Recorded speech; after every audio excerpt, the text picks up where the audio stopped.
So, we are going to talk a little bit about what is expected if you need to miss school.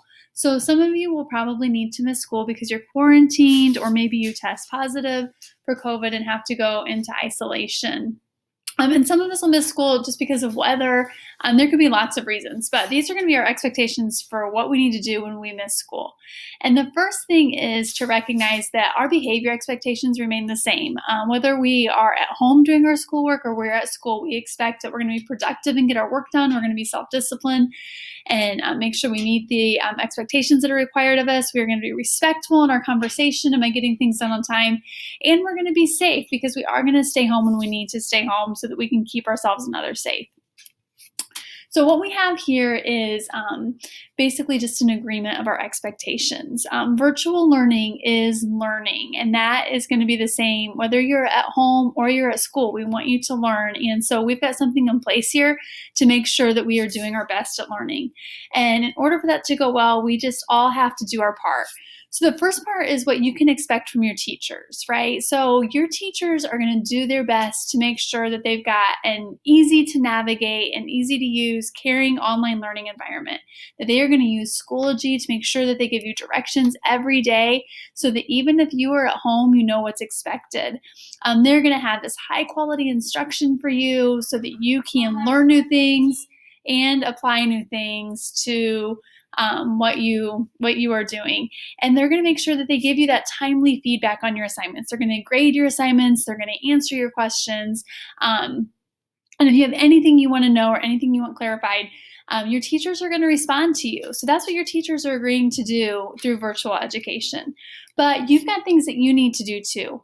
If you are at home because you're quarantined or you test positive or it's virtual learning because of weather, you need to make sure that you check Schoology every day for those course agendas so that you know what your assignments are.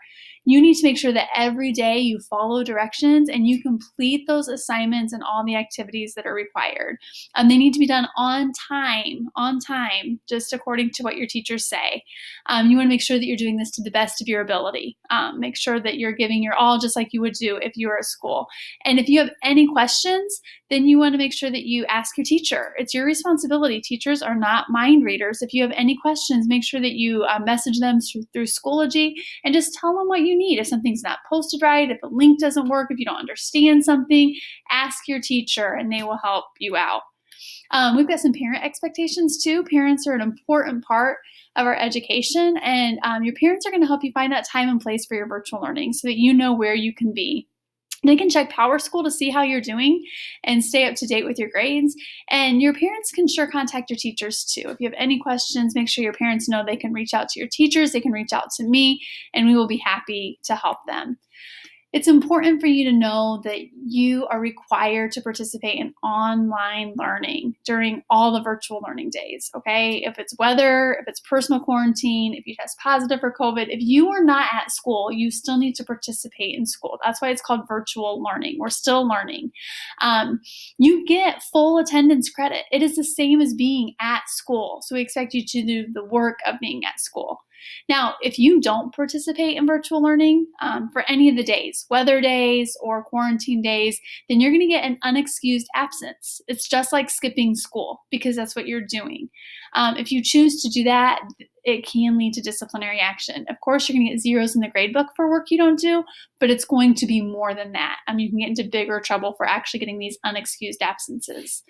If you have any questions, make sure that you email your teachers or me. If you don't understand something, if you need help, if you're confused, you've got to message us. Just make sure that you stay in communication. If you message us, we are more than happy to help you out. And then finally, we understand that especially if you have COVID or you are sick, sometimes you're just too sick to participate. Sometimes something else might happen, like maybe you don't have internet. You have to call the office. It's your responsibility to reach out to the office and let us know, I'm sick, I don't have internet. Then you will have an excused absence, okay? Not unexcused, an excused absence, which will be much better. Remember, virtual learning is the same as being at school, and our expectations are the same as if you are at school. We expect you to get your work done, to ask questions, to participate, and to stay connected with us. If you have